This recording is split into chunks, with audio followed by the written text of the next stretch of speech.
So in this activity we'll be exploring the idea of the offering, and to do this we will be looking at two real life and very different coffee shops which are located within the same university campus. So watch the 360 video and think about how the same 9 components of the business model canvas can be used to create two very different offerings. Or if you have a set of these, you can watch the videos in fully immersive virtual reality.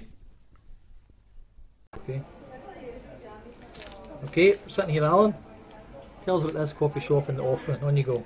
Okay, so this is one of the two cafes that we've got in the university, and obviously here they've kind of gone for a sort of American diner feel to it, and it's quite distinctive, and I think they've probably pulled it off quite well.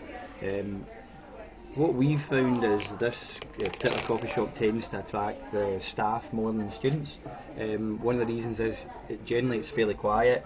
The coffee that you get is from a proper espresso machine, and some of the staff feel that that's kind of important. Some of the staff don't care, but it is part of the wider offering. It's nice and bright and airy and inviting. It's got comfortable couches, so you get the feeling that you can sit for a while. So if you want to get away from the usual routine, this is probably a good place to do it. Main difference I think is that in terms of the food offering, it's actually quite narrow. You can get something here. They've got a limited range of hot and cold food.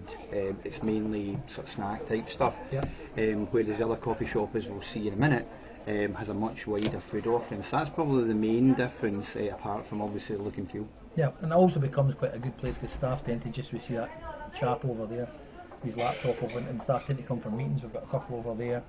And obviously it's only 8:30 in the morning, so it is quite quiet. Well, I'm actually watching the door and I'm seeing 2 or 3 people come in there think I need to speak to them. So what we find, as you know, is this is where we actually do a lot of our trading. This is where we do a lot of business. You have some of the meetings are formal, some of them are informal, and you don't get that, or we don't find that sort of vibe down at the other coffee shops. They're just waving there to enterprise services guys. So that's a good example. Exactly who we need to chat I know they to. want to chin us about a couple of things. So the point is, I think for us, this is actually a really good place of work for us. So the offering for me is that this is actually in a sort of extended office business space. Good, right. Okay, let's look at the next one, eh? It's good, isn't it?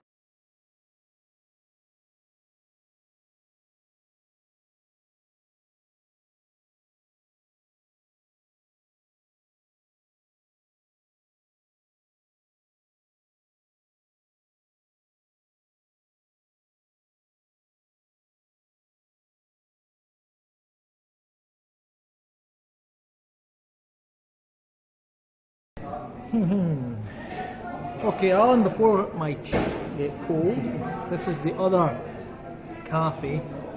Talk to us about the offering here.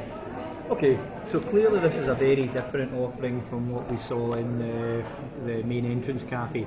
And that's probably due to the fact that if you look next door, we've got the library, and there's a lot of facilities there that are geared up towards helping the students relax and learn in a sort of more laid back way.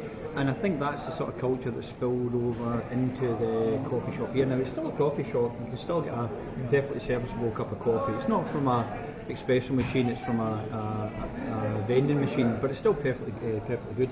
But what you'll notice is that they've got a much wider choice of food. See, they're getting the theme going with the different kitchens for the deli, etc. So we've got some quick takeaway stuff going on there. But as you can see, they do a perfectly serviceable range of main meals. So in this case, fish and chips. So the students tend to, we find, migrate to this because the offering's better suited to them. And it doesn't just extend to the food and the drink. If you look over here, we've got a lot of spaces that are obviously geared up towards encouraging the students to get their laptops or their tablets open and actually start to do some of their work here. So it's about eating and education. Yeah, it's more a sort of social thing, and what we're trying to do, the research suggests, is that the learning, quality of learning is better if we have better spaces for doing that. So we're trying to move away from the traditional classrooms into more social spaces like this, where the lines between teaching and learning and the social stuff are kind of blurred. Good. Okay, and on that note, thanks.